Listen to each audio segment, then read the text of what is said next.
आज हम प्रेरितों काम की पुस्तक को आरंभ करना चाहेंगे और इसको हम क्रम से आगे बढ़ेंगे और देखेंगे परमेश्वर से क्या सिखाना चाहता है। जरूर इन दिनों में हम इस YouTube के द्वारा परमेश्वर के वचन को सुन रहे हैं, पर ये परमानेंट नहीं है, ये हमेशा के लिए नहीं है। और हम कभी भी आपको इंकरेज नहीं करेंगे कल आप जब सब कुछ नॉर्मल हो जाए और लोग कलीसिया में भवन में आने लगे तब क्या, अरे पिछले दिनों में हमने यूट्यूब पे बैठ कर सुना था, ठीक है घर में बैठ करके सुनेंगे। ऐसा नहीं। परमेश्वर का भवन है जहां लोग इकट्ठा होकर के साथ मिलकर के आत्मा में उसकी आराधना करते हैं। और विश्वासी के साथ इकट्ठा होना, विश्वास साथ मिलकर के आराधना करना, ये परमेश्वर के वचन के अनुसार है और परमेश्वर को भाता है। और तब अगर आप परमेश्वर के भवन को त्यागेंगे तो ये परमेश्वर के वचन का आप सम्मान नहीं करेंगे। सो मेहरबान इस बात को सचेतता से रहिए। जरूर हमने इस समय इस चीज को इस्तेमाल कर रहे हैं, प्रभु का धन्यवाद हो इन साधनों के लिए। लेकिन हम आने दिनों के लिए जैसे हमें ये स्वतंत्रता मिलेगी कि हम कलीसिया में इकट्ठा हों, हम ये चाहेंगे कि हर एक विश्वासी भाई बहन कलीसिया में इकट्ठा हो। सो मैंने आपसे कहा कि आज हम प्रेरितों काम की पुस्तक में जाएंगे। हमने लूका के सुसमाचार को समाप्त किया पिछले दिनों में, और आपको याद होगा कि जब पिछले 12 तारीख को हम ईस्टर के दिन परमेश्वर के वचन को सुन रहे थे तो उस दिन हमने लूका उसके 24 अध्याय के आखिरी अध्याय पर विचार किया था कि प्रभु यीशु मसीह जी उठा है और किस प्रकार से उन घटनाओं पर देखा था जो लूका अपने सुसमाचार में वर्णन करता है। अगर सच पूछा जाए तो प्रेरितों काम की पुस्तक को समझने के लिए और आरंभ करने के लिए हमें लूका उसके 24 अध्याय के आखिरी पदों से आरंभ करना अच्छा है। और इसलिए मैं लूका सुसमाचार और उसके 24 अध्याय के 50 पद से पढ़ना आरंभ करूंगा और उसके बाद इसको समाप्त करने के बाद मैं प्रेरितों काम उसके पहले अध्याय में जाऊंगा। तब वो उन्हें बेतनिया तक बाहर ले गया और उसने अपने हाथ उठाकर उन्हें आशीष दी। जबकि वे उन्हें आशीष दे रहा था तो वो उनसे अलग हो गया और स्वदूत पर उठा लिया गया।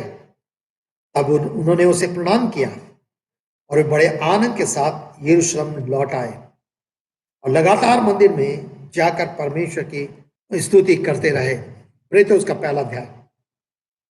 और तब लूका अपनी दूसरी पुस्तक को आरंभ करता है जो प्रेरितों काम की पुस्तक है। मैं पहले 5 पद पढ़ूंगा। हे थियोफिलुस, मैंने पहले वृत्तांत में उन सब बातों को लिखा जिन्हें यीशु ने आरंभ से उस दिन तक किया और सिखाया, जब तक कि वो पवित्र आत्मा के द्वारा अपने चुने हुए प्रेरितों को आज्ञा देने के पश्चात ऊपर ना उठा लिया गया। अपने दुख भोग के पश्चात उसने अनेक ठोस प्रमाणों से उन पर अपने आप को जीवित प्रकट किया और 40 दिन तक दिखाई देता रहा और परमेश्वर के राज के विषय में उनसे बातें करता रहा।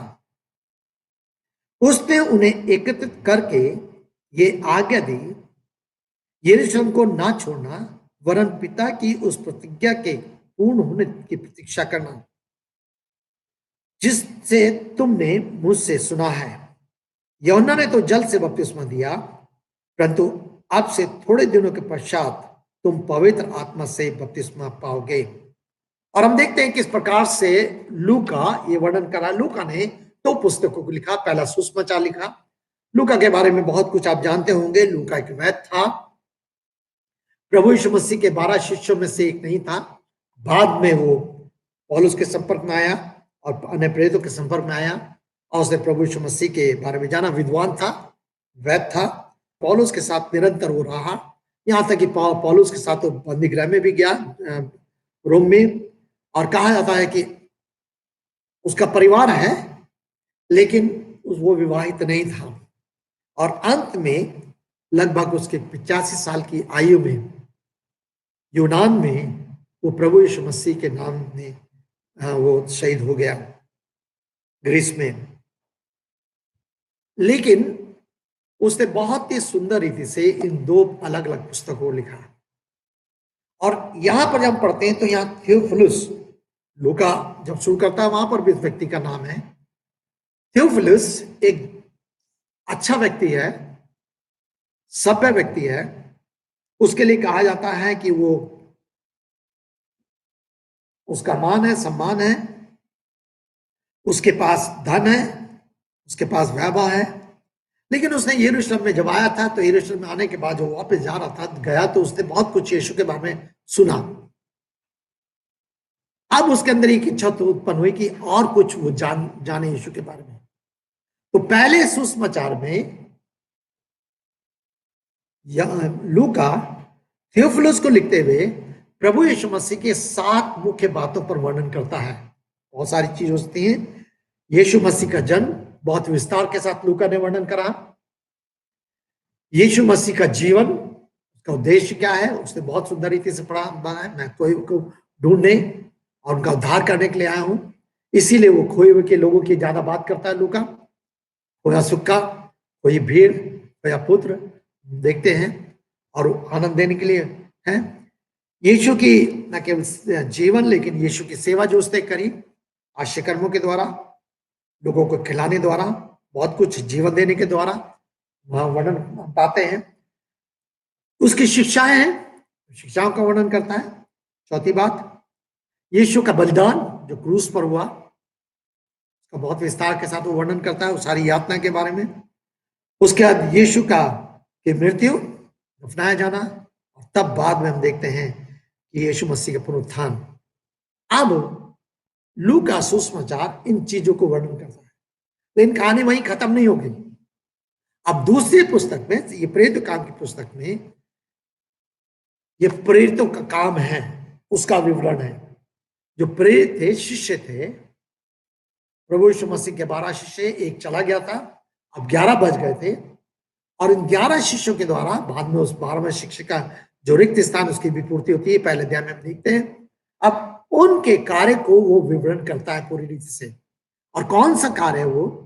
अब यीशु मसीह देह में नहीं है, यीशु मसीह देह में नहीं है। लूका के समय में, सुसमाचार के समय में वो देह में थे और देह में होकर लोगों के सामने काम कर रहे थे। अब उसके बाद वो स्वर पर उठा ले गए हैं। अब उन्होंने अपने जाने के बाद अपने पवित्र आत्मा को दिया, अपने वचन के अनुसार, प्रतिज्ञा के अनुसार, हम आगे चल के देखेंगे। और तब उसके बाद अब जो वो पवित्र आत्मा कार्य कर रहा है, उस कार्य का विवरण पूरी रीत से लूका इस प्रेरित काम में वर्णन करता है। वो पवित्र आत्मा किस प्रकार से कार्य कर रहा है, किस प्रकार से उन प्रेरितों को इस्तेमाल कर रहा है, किस प्रकार से सुसमाचार फैलाया जा रहा है, किस प्रकार से सुसमाचार के द्वारा कलीसिया स्थापित हो रही है और कलीसिया विस्तृत हो रही है, उसका विवरण हो रहा है। सो ये कहा जाए, जैसे मैं पहले कह रहा था कि अगर प्रभु यीशु मसीह जी ना उठे होते तो आज मैं और आप यहां ना होते, मसीहत का कोई महत्व ना होता, कब्र खाली है, कलीसिया ना होती। लेकिन प्रभु यीशु मसीह के जी उठने के बाद एक बहुत बड़ा काम हुआ। वो कार्य क्या हुआ? बहुत सारे वचन पूरे होने थे, लेकिन एक और प्रतिज्ञा थी जिसको पूरा था, जो प्रभु यीशु मसीह ने न केवल परमेश्वर पिता ने कहा था, लेकिन परमेश्वर पुत्र ने कहा था। परमेश्वर पिता ने बहुत पहले इस बात को प्रतिज्ञा की थी, मैं तुम्हें अपना आत्मा दूंगा, मिलूंगा तुम्हारे मध्य में। प्रभु यीशु मसीह ने कहा था, मैं जा रहा हूं, यूहन्ना उसके 14 अध्याय में, यूहन्ना उसके 15 अध्याय में, यूहन्ना 16 अध्याय में बहुत विस्तार से वर्णन है। उसने कहा, मैं जा रहा हूं और तुम्हें एक सहायक दूंगा। वो सहायक कौन है? पवित्र आत्मा। उसने कहा, मैं तुम्हें अनाथ नहीं छोड़ूंगा। वो पवित्र आत्मा जो सहायक के रूप में प्रभु यीशु मसीह ने दिया, वो पवित्र आत्मा जो परमेश्वर के लोगों के साथ रहने वाले के रूप में दिया, कि ताकि उसके द्वारा परमेश्वर के कार्य पूरे किए जाए, वो सत्य का आत्मा जो उसने दिया, वो उंडेला गया। सो प्रेरित काम पहला अध्याय में हम पढ़ते हैं, तो पहले दूसरे पद में लूका लिखते हुए उस उद्देश्य को बताता है जो प्रभु ने पहले किए, उनका वर्णन करता है, जिसे यीशु ने आरंभ में उन दिनों तक किया और सिखाया। दो चीज है, दो बातें, दो शब्द है, पहला किया है और सिखाया है, उसके कार्य, उसकी शिक्षा। तो लूका इस बात पर ध्यान देता है, प्रभु यीशु मसीह के कार्य, प्रभु यीशु मसीह कार्य में बहुत कुछ है, जैसे मैंने कहा जन्म में, आश्चर्यक्रम में, वो सब कुछ है, उसकी शिक्षा है, तो ये वर्णन करता है। लेकिन अब आगे चल करके अब वो वर्णन करता है कि जब अपने दुख भोग सत्ता के द्वारा मारा गया, सब कुछ हुआ, वो कहता है तीसरे पद में कि अपने ठोस प्रमाणों से उन पर अपने आप को जीवित प्रकट किया। जी उठने के बाद प्रभु यीशु मसीह 40 दिन तक लोगों को दिखाई दिए, और अब 40 दिन का ये होने वाला है, और 40 दिन बाद प्रभु यीशु मसीह उठाए जाने वाले हैं, और उसके 10 दिन बाद एक और घटना घटेगी जिसको आगे दूसरे अध्याय में हम देखेंगे। अर्थात प्रभु यीशु मसीह के जी उठने से लेकर के दूसरे अध्याय की जो घटना 50वें दिन तक की है वो हम बाद में देखेंगे। लेकिन यहां पर अब प्रभु यीशु, तो क्या वो कह रहा है? जीवित प्रकट किया, दिखाई देता रहा, परमेश्वर के राज के विषय में बातें करता रहा। इन 40 दिनों में वो बार बार लोगों को दिखाई दिया। पहली बात, उसने अपने आप को जीवित प्रकट किया। प्रभु यीशु मसीह हमारा जी उठा परमेश्वर है। हम क्यों यीशु की आराधना करते हैं? क्यों यीशु के सामने अपने सरों को झुकाते हैं? दुनिया में जब बात करते हैं तो लोगों के समझ में नहीं आता ये इतना, लेकिन हम परमेश्वर का धन्यवाद है, ये ऐतिहासिक सत्य है। यीशु मसीह जी उठा है, और क्योंकि वो जी उठा है इसलिए हमारे पास आशा है। हम उस परमेश्वर के, लोग कहते हैं आपके चर्च में मूर्ति नहीं, क्यों नहीं मूर्ति है? हम मूर्ति पे मालार्पण नहीं करते, क्यों नहीं करते? मैं अक्सर पूछता हूं, किसी की मूर्त या किसी की तस्वीर कब बनाई जाती है और कब उस पर मालार्पण किया जाता है? जब वो व्यक्ति इस संसार से चला जाता है, तब हम उसकी स्मृति में उसकी तस्वीर बनाते हैं, उसकी मूर्ति बनाते हैं, कुछ और बनाते हैं और मालार्पण करते हैं।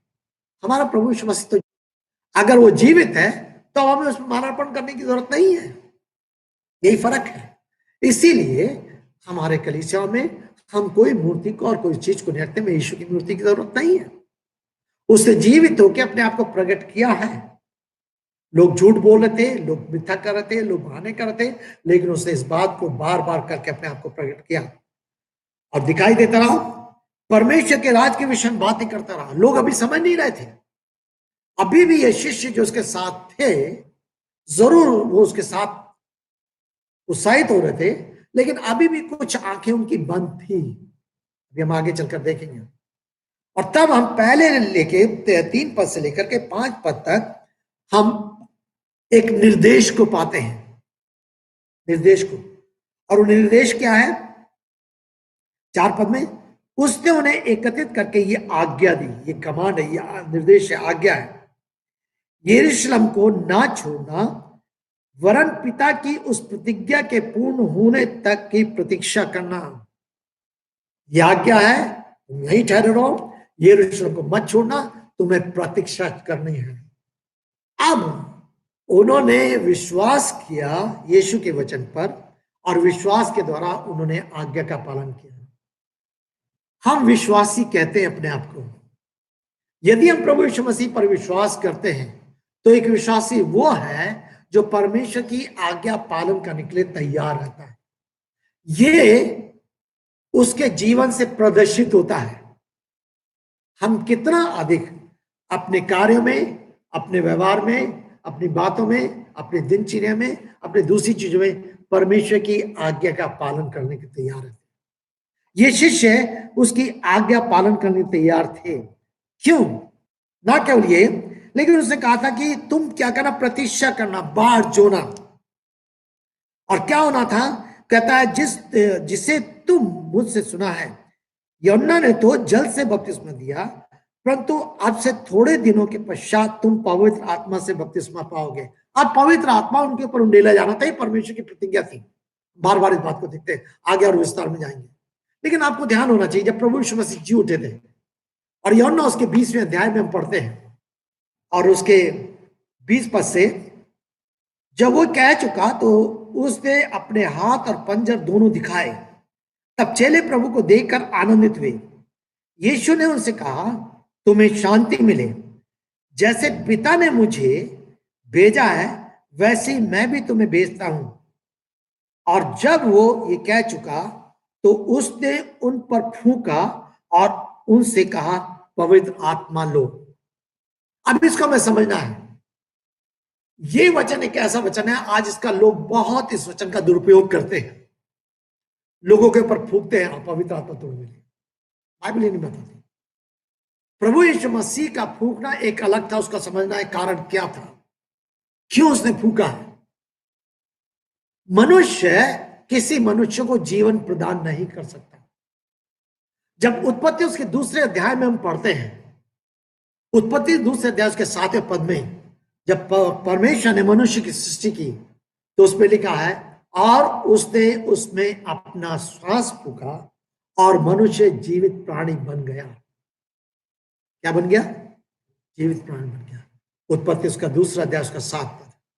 जब उसने मनुष्य की रचना की तो परमेश्वर ने उसमें अपना श्वास फूका। यहां पर एक प्रतीक है, प्रभु यीशु मसीह इन शिष्यों से यह कह रहा है, लो तुम जीवन पाओ, लो तुम जीवन पाओ। ये शिष्य कौन थे? इनको जीवन की आवश्यकता थी, ये जरूर प्रभु के साथ रह रहे थे, लेकिन इनको अभी तक उस प्रकार का अनुभव नहीं था, इसीलिए बार बार पीछे हट रहे थे, बार बार इनकार कर रहे थे। संदेह इनके जीवन में उत्पन्न हो रहा था, बहुत तुम जीवन में हो रहा था, और अभी भी पूरे शिष्य उसमें नहीं थे। बाद में हम चलते आगे पढ़ते तो थोमा बाद में आता है, थोमा कहता है जब तक मैं ना देख लूं तब तक मैं विश्वास नहीं करूंगा। लेकिन परमेश्वर वहां अपना श्वास उनको फूक रहा है, तो ये मतलब नहीं कि वो उनको लो फूको और तुम पवित्र आत्मा, तो हम भी सबके जगह करते नहीं, नहीं नहीं, हम प्रभु यीशु मसीह नहीं है, कोई मनुष्य प्रभु यीशु मसीह नहीं है, पहली चीज। और ये लोग जो फूक करके पवित्र आत्मा देते, बाइबल कहीं नहीं बताती। अभी जब दूसरे अध्याय में आएंगे तो हम उसको समझेंगे, हम समझेंगे जरूर। परमेश्वर ने उसके बाद कहा 23 पद में, यदि तुम किसी के पाप क्षमा करो तो वे उनके लिए क्षमा किए गए हैं, यदि तुम किसी पाप रखो तो वे रखे जाएंगे। क्या मतलब है, ये क्या करने जा रहे हैं आगे ना? अब ये शिष्य, ये प्रेरित क्या करेंगे, आगे जाकर सुसमाचार का प्रचार करेंगे, जिसको हम दूसरे अध्याय में देखते हैं। और जो लोग उनके सुसमाचार पर के प्रचार पर विश्वास करके यीशु मसीह के पास आएंगे और वो प्रभु यीशु मसीह को स्वीकार करेंगे, प्रभु उनके पापों को क्षमा करेगा। और जब वो पापों को प्रस्ताव करेंगे, शिष्य लोग उनके लिए प्रार्थना करते थे, प्रभु ये पाप को क्षमा मांग रहे हैं, आप इनके अपराधों को क्षमा कीजिए।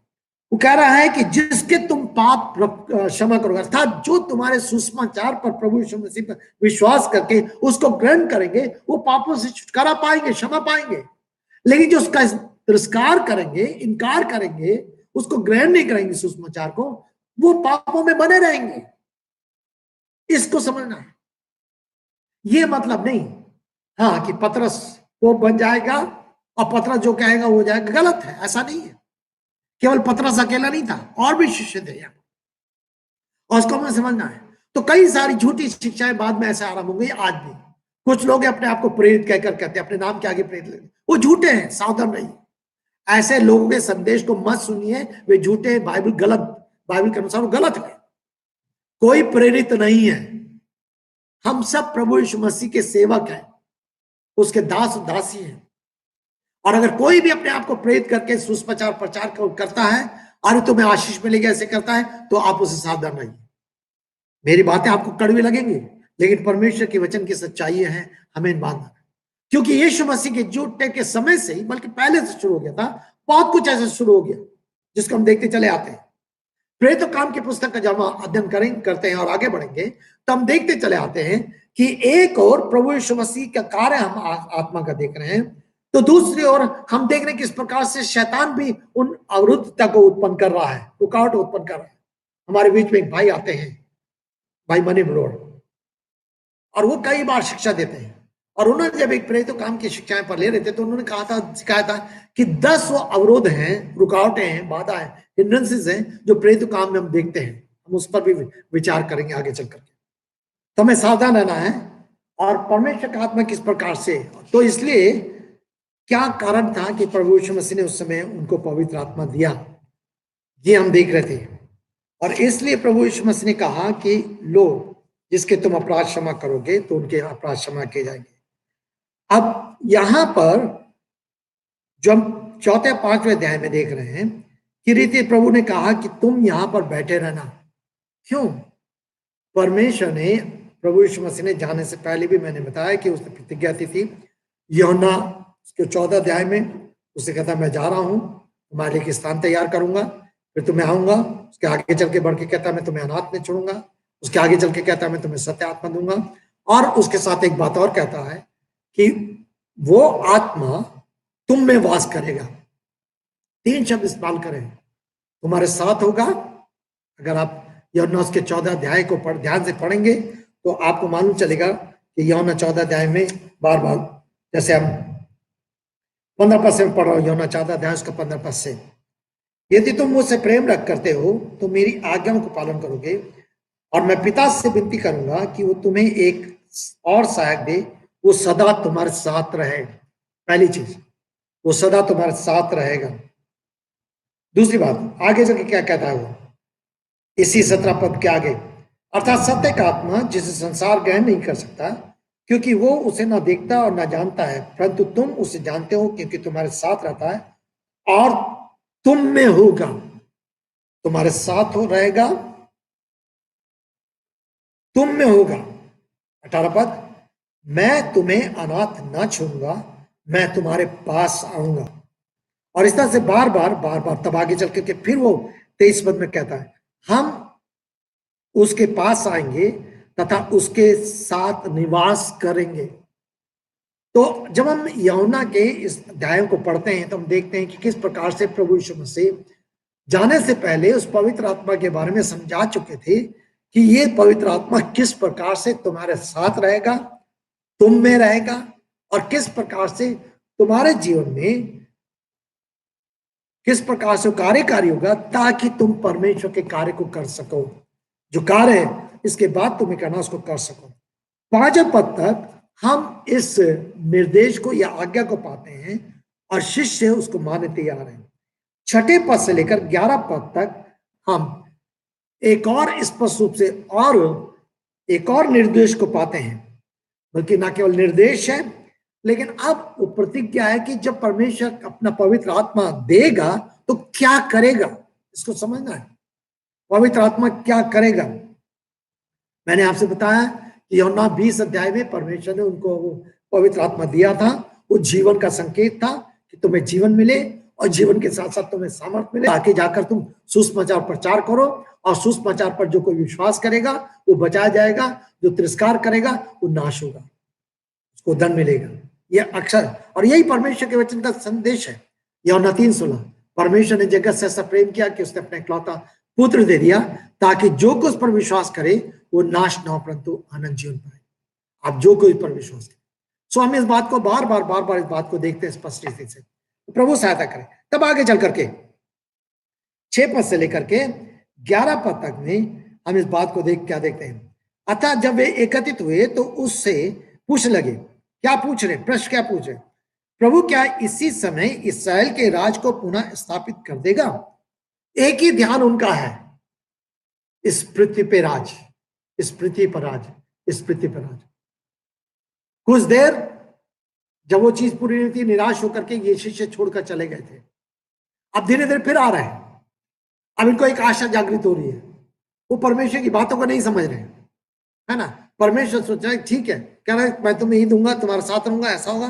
वो सोच रहे कि बस ठीक है इसी रात। प्रभु यीशु मसीह क्या उत्तर देते हैं? वो कहते हैं, उसने उनसे कहा, उन समयों अथवा कालों का जानना जिन्हें पिता ने निर्धारित किया है तुम्हारा काम नहीं। ये तुम्हारा काम नहीं। पिता ने अपने हाथ में निर्धारित किया है किस समय वो इस पृथ्वी पर अपने सनातन के राज को स्थापित करेगा। ये द्वितीय आगमन से संबंधित है, द्वितीय आगमन संबंधित है। एक दिन आएगा जब ये पृथ्वी सब कुछ बदल जाएगी, सब कुछ नया होगा और अनंत काल के लिए परमेश्वर का राज का स्थापित होगा और उसका राज दूसरा है। लेकिन हाँ, परमेश्वर अपने राज को स्थापित करना जा रहा है। जब हम लूका से प्रेरित काम में आते हैं तो हम देखते हैं किस प्रकार से लूका में यीशु की सेवा है, लेकिन अब प्रेरित काम में वो यहूदियों से अन्य जाति की ओर जाता है। लूका के पुस्तक में ना केवल लेकिन इसराइल से कलीसिया की ओर जाता है। पुराने उस समय में हम इसराइल को देखते हैं, अब प्रेरित काम में हम कलीसिया को देखते हैं। पतरस शुरू करता है, पतरस से पौलुस की ओर जाता है, पतरस के बाद फिर पौलुस की सेवा आरंभ हो जाती है और तब उसके बाद हम कार्य या व्यवस्था को देख के साथ साथ तब हम देखते हैं किस प्रकार से वो अनुग्रह में या ग्रेस में प्रवेश करता है। यह है कदम पहले, ये कदम इस तरीके से किस तरीके से वो आगे बढ़ता है। तो जब हम इस तरीके से देखते हैं तो वो कहता है परंतु जब पवित्र आत्मा तुम पर आएगा क्या पाओगे? तुम सामर्थ पाओगे, तुम सामर्थ पाओगे और यरूशलेम, सारे यहूदिया और सामरिया में, यहां तक कि पृथ्वी के छोर तक तुम मेरे साक्षी होगे।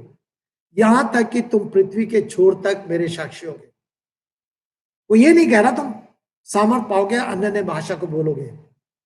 परमेश्वर का कार्य, उसकी सामर्थ जो है वो परमेश्वर के कार्य में, परमेश्वर के सुसमाचार में, इस बात को हमें ध्यान रखना है। तब आगे चल करके इतना कहने के पश्चात वो उन्हें देखते देखते ऊपर उठा लिया गया और बादल ने उससे उनकी आंखों से ओझल कर दिया। यहां पर प्रभु यीशु मसीह का स्वर देते हैं।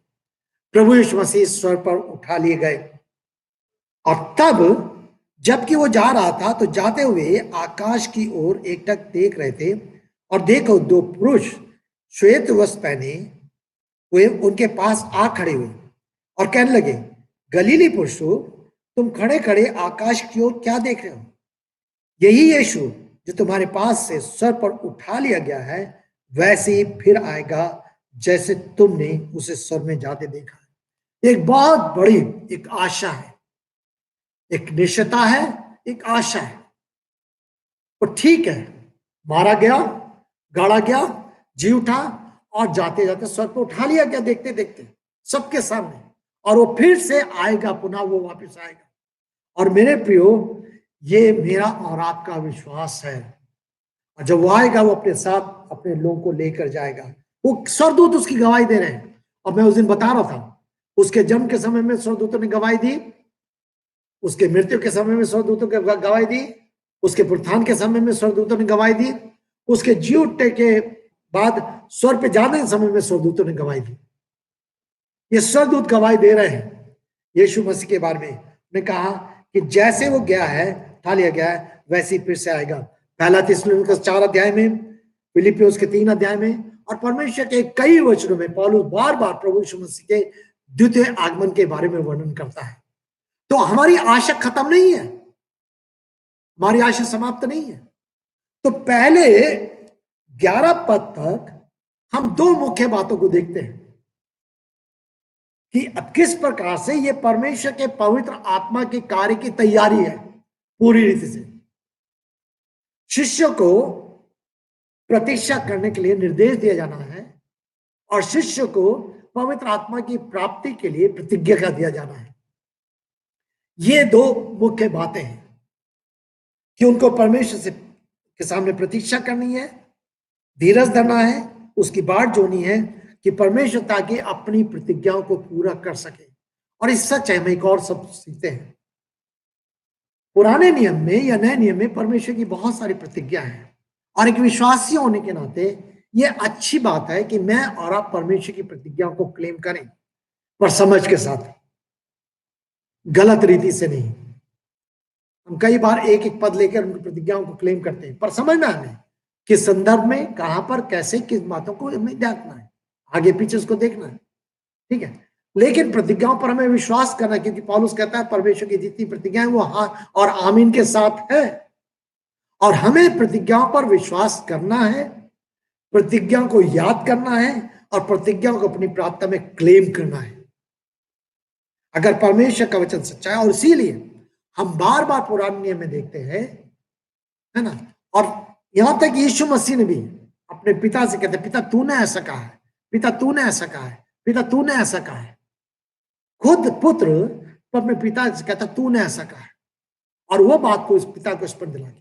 तो हम किसी मनुष्य की बात को नहीं, इस परमेश्वर की बात को, परमेश्वर हाँ, लेकिन हर एक प्रतिज्ञा के साथ परमेश्वर की आज्ञा है। अब यहां पर स्पष्ट आज्ञा थी कि तुम्हें वेट प्रतीक्षा करनी है, तुम्हें बाट जोड़नी है, तुम्हें उस आज्ञा का पालन करना है। अगर वे उस आज्ञा का पालन नहीं करते तो प्रतिज्ञा पूरा नहीं होती। और इसलिए हर प्रतिज्ञा के साथ आज्ञा भी है, जुड़ी हुई है। पहले तुम उसके राज और धार्मिकता की खोज करो तो तुम्हें सारी वस्तु मिल जाएंगी। तुम्हें सारी वस्तु मिल जाएंगी। कब मिल जाएंगी? पहले तुमको उसके राज और धान्य तक, अब सारी वस्तु में मतलब नहीं, आपको जहाज भी मिल जाएगा, हेलीकॉप्टर मिल जाएगा, आपको बड़ा बिल्डिंग भी मिल जाएगी, नहीं नहीं नहीं नहीं, वो जो आप परमेश्वर आपके लिए उचित समझता है वो मिल जाएगा। और सबसे बड़ी आशीष जो है, वो आशीष केवल ये नहीं, लोग आशीष आशीष आशीष की बात करते हैं, सबसे बड़ी आशीष पापों की क्षमा की आशीष है। सबसे बड़ी आशीष परमेश्वर की संतान बनकर जीवन को व्यतीत करने की आशीष है। सबसे बड़ी आशीष उद्धार के अनुभव की आशीष है। सबसे बड़ी आशीष चाहे दुख हो, चाहे संकट हो, चाहे क्लेश हो, उसमें बने रहने की आशीष है। उसके अधीनता को स्वीकार करने की आशीष, उसके साथ जीवन को व्यतीत करने की आशीष, उस पर निर्भर होने की आशीष, सबसे बड़ी आशीष। अगर हम उस पर निर्भर नहीं है, अगर हम उसकी आज्ञा पालन नहीं कर रहे हैं, अगर हम उस पर विश्वास नहीं कर रहे हैं, अगर हमें उद्धार का अनुभव नहीं है, हमें पापों की क्षमा का अनुभव है, बहुत सारे अन्य जाति हैं संसार में जिनके पास दुनिया की बहुत सारी चीजें हैं, लेकिन उनके पास वो आशा नहीं जो आशा मेरे और आपके पास है, वो भविष्य की आशा। और इसलिए परमेश्वर का वचन बार बार बात कहता है। तो दो बातें हैं। तो दूसरी बात ये, प्रभु यीशु मसीह आएगा, प्रभु यीशु मसीह आएगा, ये हमारे लिए निश्चित है। परमेश्वर का वचन कहता है आकाश और पृथ्वी तो टल जाएंगे, लेकिन परमेश्वर के मुख से निकली हुई एक बातें भी बिना पूरे हुए एक बिंदु पूरा वह ना टलेगा। और उसमें से हम ना तो घटा सकते हैं, बढ़ा सकते हैं।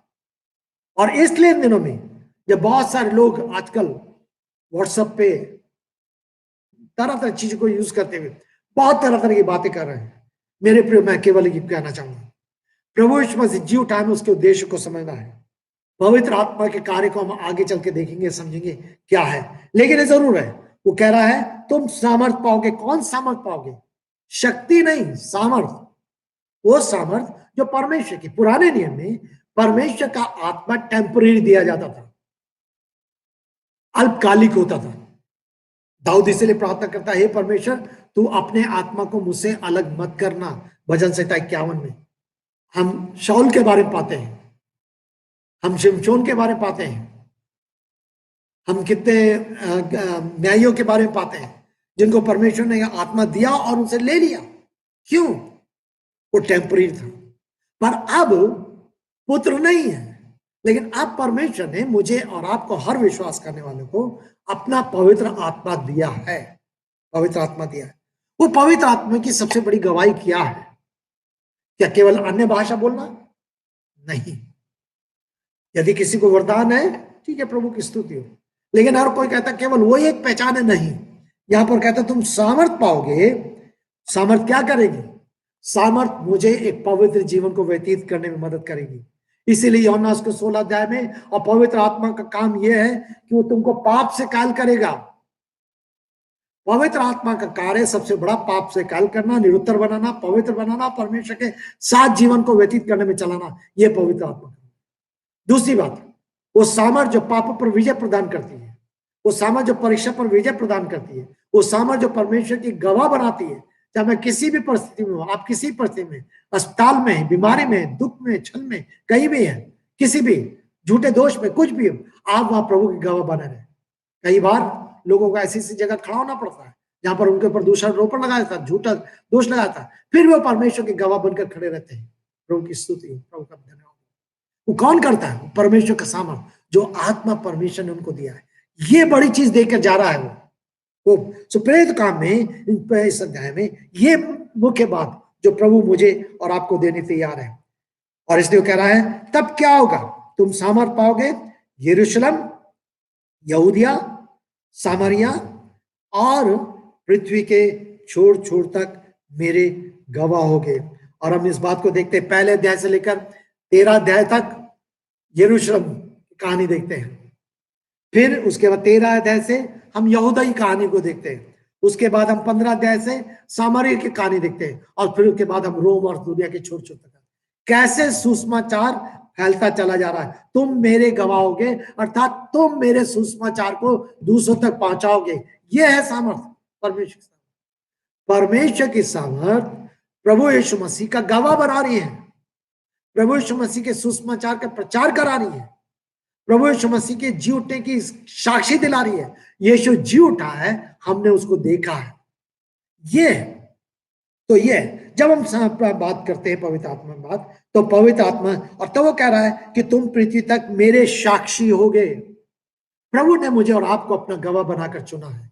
सबसे बड़ी बात यह है, हम चाहे किसी परिस्थिति में क्यों ना, हम कहीं क्यों ना हो। प्रभु का धन्यवाद हो ऐसे लोगों के लिए जो आज कितने जगह पर जब प्रभु को जान जाते हैं, अच्छे अच्छे पदों पर है, लेकिन वहां पर भी वो अपने गवाही को चूकते नहीं। मैं एक भाई को जानता हूं, प्रभु ने उसको एक अच्छे पद पर रखा है, दिल्ली में एक अच्छे ऑफिस में, बड़े ऑफिस में काम करते हैं, लेकिन जैसे ही वो ऑफिस में जाता है, सारे कैलेंडर से, बाइबल वर्सेस, सब कुछ सबसे पहले घुट्टे पे दुआ करता है और तब अपने ऑफिस के काम शुरू करता है, और सारा ऑफिस उसको जानता है। वो एक अच्छा गवाह बनकर, कौन गवाह है? वो अन्य भाषा नहीं बोलता, कुछ और नहीं करता, बहुत सारे आशिकर नहीं करता, लेकिन एक गवाह बना हुआ है। मेरे प्रियो में समझना परमेश्वर वचन की सच्चाई को। प्रभु सहायता करें कि उसके जी उठने की सामर्थ मेरे और आपके अंदर इस तरह से हो कि पवित्र आत्मा मुझे और आपको पवित्र बनाए। प्रश्न है, कितना अधिक मेरे और आपके अंदर पवित्रता की लालसा होती है? वो झूठ, छल, धोखा, कपट, स्वार्थ, हट्टीपन, वो सारी चीज, छल, कितना अधिक उससे मैं और आप सचेत रहते हैं या हम उसको बहुत हल्का ले लेते हैं? कई बार हम प्रचार करते हैं, शिक्षा देते हैं, सब कुछ देते हैं, लेकिन इस सारी चीजों को बड़े हल्के में ले लेते हैं। मैं कई लोगों को जानता हूं और उनके जीवन को देखकर दुख होता है। झूठ, छल, धोखा को आसानी से लेते हैं। गलत बात है, हमें डरना है, क्योंकि जब प्रभु आएगा तो न केवल हमें ले जाएगा, न केवल वहां पर आशा होगी, लेकिन आशा के साथ साथ एक और चीज होगी, वो मेरे और आपके लिए चुनौती भी होगी, क्यों केवल मुझे और आपको अनंत काल के लिए अपने साथ नहीं रखेगा, लेकिन अगर हम उसके लायक नहीं निकलेंगे तो दंड भी देगा, दंड भी देगा न्याय के लिए। तो हमारे पास ग्रेस है, ग्रेस के साथ साथ अनुग्रह है, अनुग्रह के साथ साथ दंड भी है, हमें देखना है, उसका जजमेंट भी है, और इस बात से हमें सावधान रहना है। तो प्रभु सहायता करें। आने वाले संडे को हम 12 पद से आगे बढ़ेंगे, 12 पद से आगे बढ़ेंगे, लेकिन आज हम यहीं पर समाप्त करेंगे। सो मुख्य बात है, अब पवित्र आत्मा का काम एक नई रीति से बढ़ रहा है। प्रभु यीशु मसीह चले गए, पवित्र आत्मा ने किस प्रकार से अपने कार्य को आरंभ किया। आज से लगभग 2020 साल पहले प्रभु ने अपने कार्य को अपने आत्मा द्वारा इस पृथ्वी पर, इस संसार में करा है। अपने शिष्य को उसने एक नया जीवन प्रदान किया है, वो अधिकार, वो सामर्थ दिया है, जिस सामर्थ में उनके सुसमाचार के गवाह बन गए, सेवक बन गए, प्रचारक बन गए। और मेरे प्रियो, जो यीशु मसीह पर विश्वास करता है वो नाश नहीं होता, बचाया जाता है, लेकिन इस पृथ्वी पर रहते हुए वो यीशु का एक अच्छा गवाह बन जाता है। आप क्या यीशु के गवाह बनने तैयार है? कौन आपको डरा रहा है?